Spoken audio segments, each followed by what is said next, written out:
Hey everybody, Scott from What You Seek, and today we're going to be looking at the Seiko SPB053J1.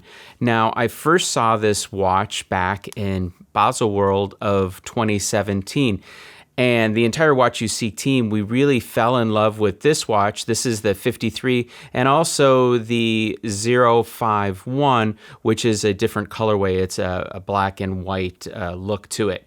So this came out alongside the SLA017, which was a reissue. Hang with me here. So the 017 was a reissue of the 62 MAS, which is the first Seiko dive watch from 1965. Now I say reissue, it was not an exact one-to-one copy. It was a little larger, and it was limited to 2,000 pieces with a retail price of $3,400.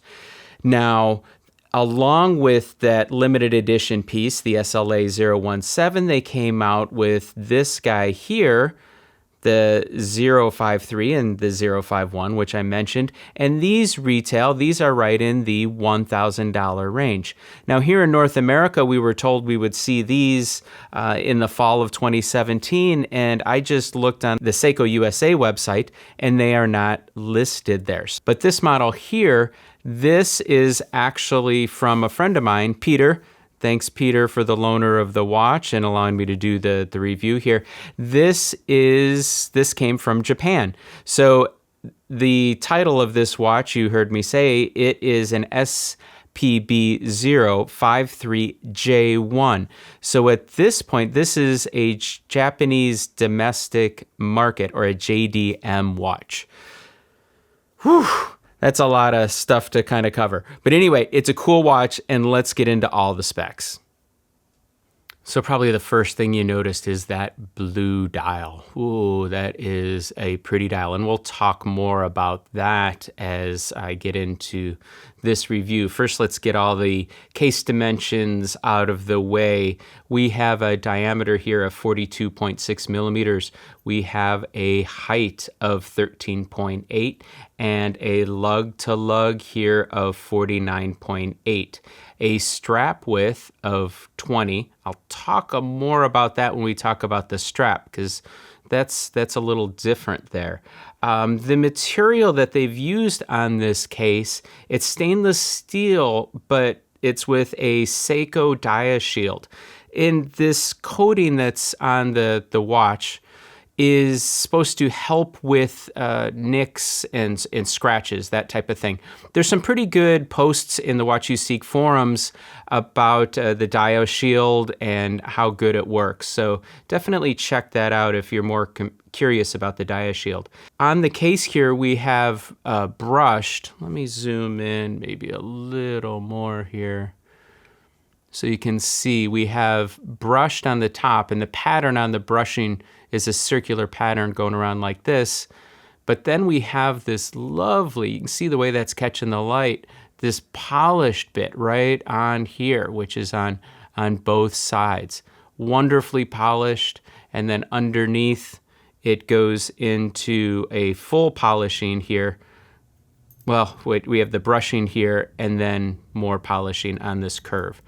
You can probably see here we have drilled lugs, which is nice. I always like to see that on a tool watch. There is a screw down crown. Whoops, sorry with that reflection there. It's a nice size crown. So I think the proportions are very good. It's beefier, it's chunkier. Of course, this is a dive watch, but it's easy to grab. It is a screw down crown. Doesn't have any crown guards. So it kind of has more of that vintage look about it, right? The bezel is a 120 click, has a nice coin edge here, and it is like butter. It is smooth. Now, if you remember, I had the Tudor Pelagos in a couple weeks ago.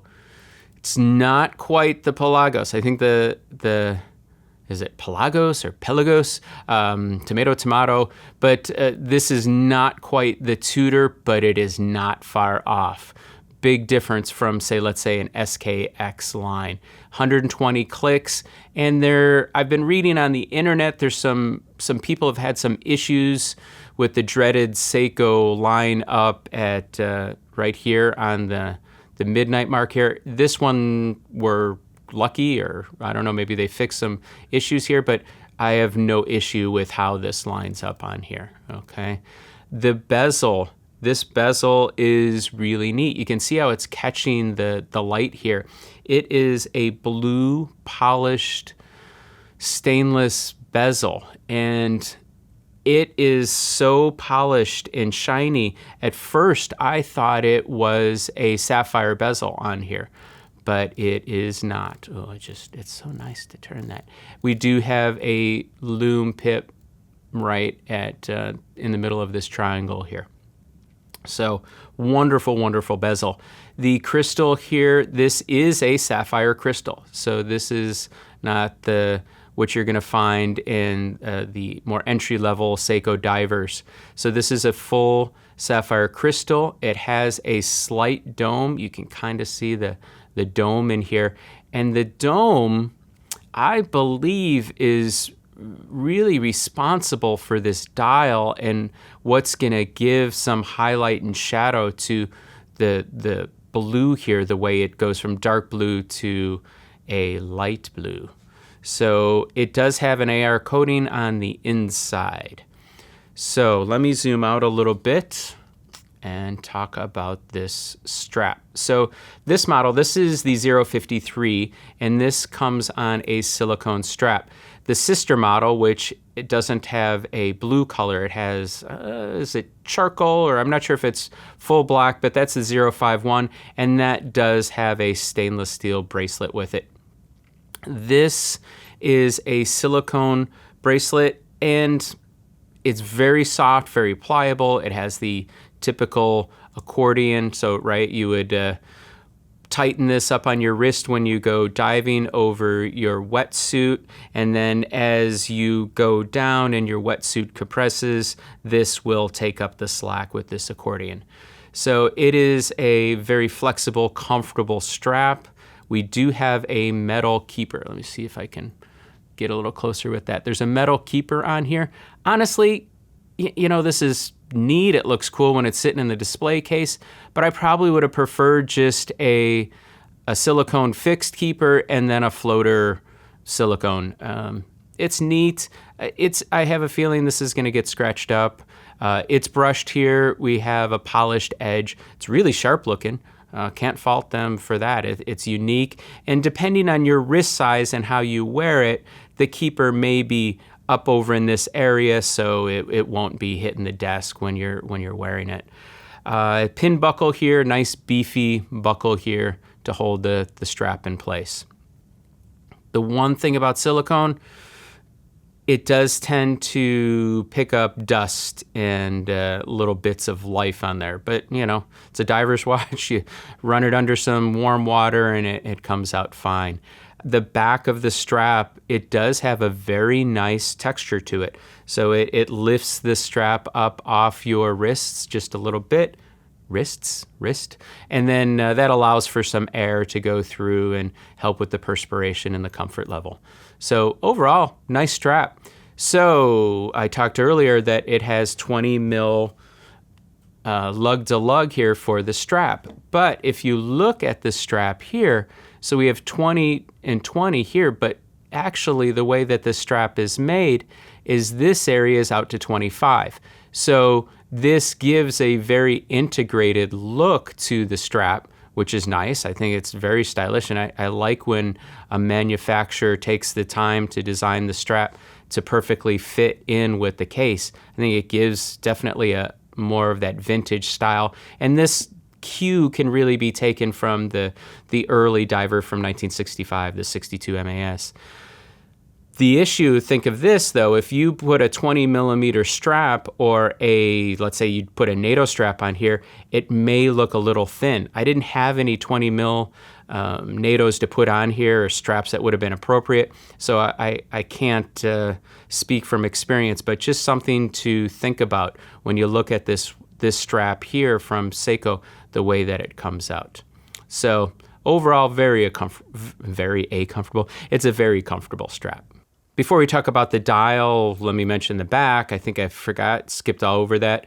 This is polished on the bottom. We have some brushing around here, some text, and then we have the lovely, the Seiko Tsunami that you see on their dive watches. Very nice. Okay, so now let's talk about this dial. I love this blue. It is, in wearing this watch, if it's not bright out, you look down and it's very dark, midnight blue, almost black, right? If you're in dim light, it does look black. Legibility in the Seiko way, I mean, it's huge indices and everything in big hands. We'll get into detail, but legibility is very good with this watch. So I mentioned the dome crystal, I think plays a part in how the blue lights up. So let's see. It is not, the dial is not a sunburst pattern. So you're not seeing a pattern on the dial, but you definitely see the way that the light comes from the center and goes out when you're out into the sun, or you can kind of see off on the side here how that's filling in. So I think part of that is from the dome crystal and the way that it's putting the light on there. So let's look at the dial. We'll start from the outside. So the flange here, we have some printed markings. We have some printed markings here. We have larger ones for the hour and then smaller ones for the minute. So moving inside here, let's just look at this marker here down at 6. We have these applied markers everywhere around the dial except for where the date is at 3. And these are polished, so it will show light. It'll either reflect all the light or it will look black or a dark gray. And inside each of these markings, these applied markers, they are lume filled. And this is filled with the Lumibrite, green, bright green, glowing all day long. I love this lume that they're using in here. So at 12 o'clock here, we have the 2 larger ones, and then everything else is sized a little different, okay? On 3 o'clock here, we have the date window. It has a white background, maybe to give some visual weight to balance off with the 3. And around the date window, there is a little white printed marking around the bezel. We've got the Seiko name up there. I can unscrew here and move this out of the way so we can see what we got. Not a lot of text, not like that Tudor. So I'm gonna move over here. So we've got the logo, Prospex logo, automatic, and divers. And my eyes are pretty bad. I think it says 200 meters under there. So really nice, purposeful dial. The hands are really fun. Now this is where they really deviate from the earlier watches, right? So the reissue, that SLA 017, was a very literal reissue of that 62 MAS. This is a reinterpretation, and they really deviated with the hands. So these hands are nothing like the vintage Seiko dive watches. So we have this large arrow here for the hours, and then we have a sword hand for the minutes, and then we have a second hand rotating with a lollipop on the other side there. And I've seen posts and people say, well, why is the lollipop over there? It does you no good. It should be up over here where the second hand is going around. Really, on a dive watch, the only purpose of that lollipop is to show that your movement, that your watch is running. That's actually an ISO requirement to get this. I can't remember the ISO number for dive watches, but it has to show somehow that it is running. And with the lume on there, that is a way to show that this is running.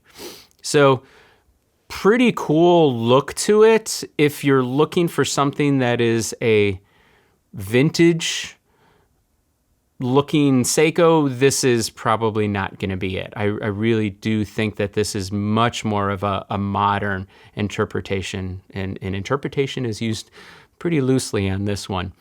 Maybe the case shape, you can pick up on the case shape, but the markings are similar, but that's about it. The movement that it's using is a Seiko tried and true 6R15. It's a great movement. It is a hacking movement. Yay. So you can hack this, you can hand wind it, and it does have a power reserve of 50 hours, and it does have a quick set date.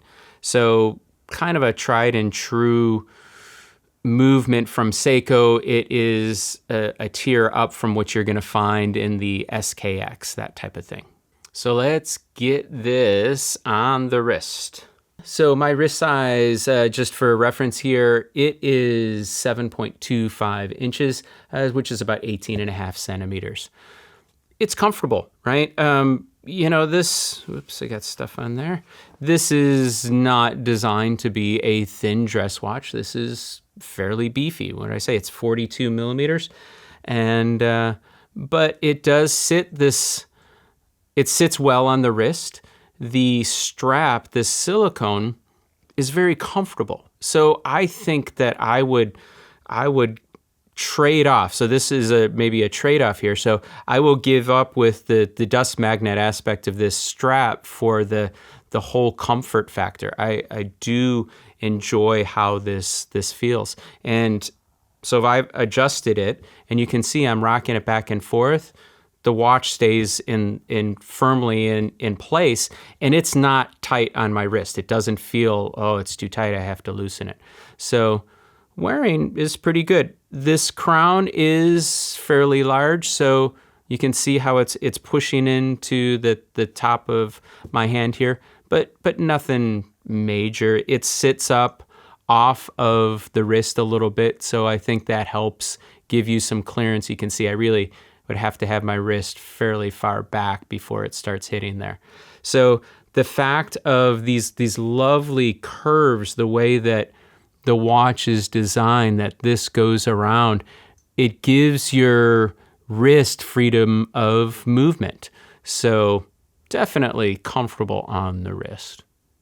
So if I could play designer, what would I change? I think the first thing I would probably change is, since it's a reinterpretation of a vintage watch, I would probably want to make this just a little bit smaller.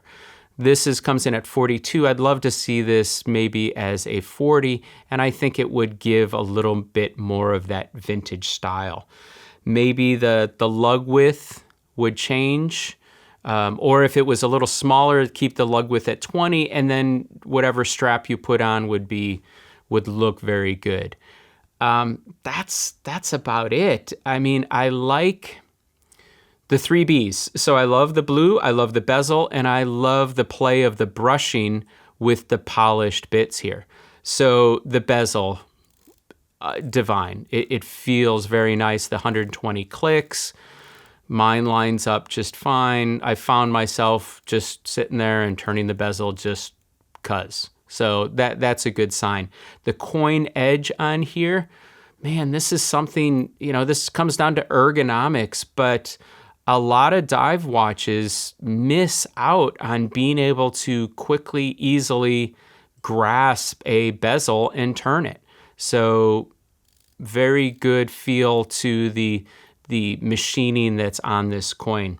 The blue, I love the blue. I love the way it picks up the light. When you're outside, it picks up a different blue. When you're inside, it's not too overpowering. These days, I've seen some blue watches that I'm like, oh, that's pretty bright. Can you turn that down? This is nice and subtle, but you certainly see the different blue hues when you're looking at it. And then just the quality and craftsmanship of the brushing onto the edge where that polished bit goes adds just a little bit of bling to it, right? Just the way that it catches the light. And with that dia shield on there, that should really help the nicks and scratches. So, so this is, what did I say? It's $900. So why would I go for this over my SKX? And I think a car analogy works good here in that this is the Toyota. It's great. It's going to run for a long time. It works day in and day out, but you don't have the refinement that you would on a Lexus. So in America, there's Toyota, and then the upmarket Lexus brand.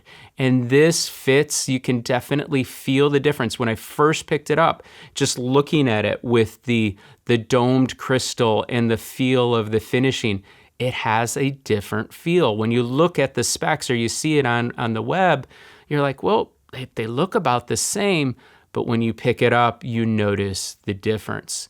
So this definitely has that more polish, the finish, the feel of this watch definitely takes on a different character than what I'd call the everyday weekend beater SKX. This certainly could be, it is, I mean, a very good desk diver. It's certainly a capable dive watch, right? I mean, it has everything that you need in a dive watch, the legibility, the pip on the second, so you can see that it's working. But with a little bit of the polishing and the refinement, and it would be fun to play with some different straps. You know, maybe you're wearing it at work with some leathers or different things. That could really change the look and the feel of this watch. So overall, I think this is a great diver from Seiko. So once again, this is the Seiko Prospex SPB053J1. And, you know, I just realized I'd never mentioned Prospex in this whole review. So Prospex is a collection of Seiko watches. They have 3 different areas. They have land, sea, and air. And obviously this is in the sea line of that collection. And the Prospex collection is more of a professional series of watches. So definitely better finished and all that kind of stuff from what you'd find from, say, the Seiko 5s. So this is a JDM version, but I have seen it online at some reputable US retailers right at around $800. Hey, if you liked the video, give it a thumbs up. Be sure to subscribe and leave comments below. And thanks for watching.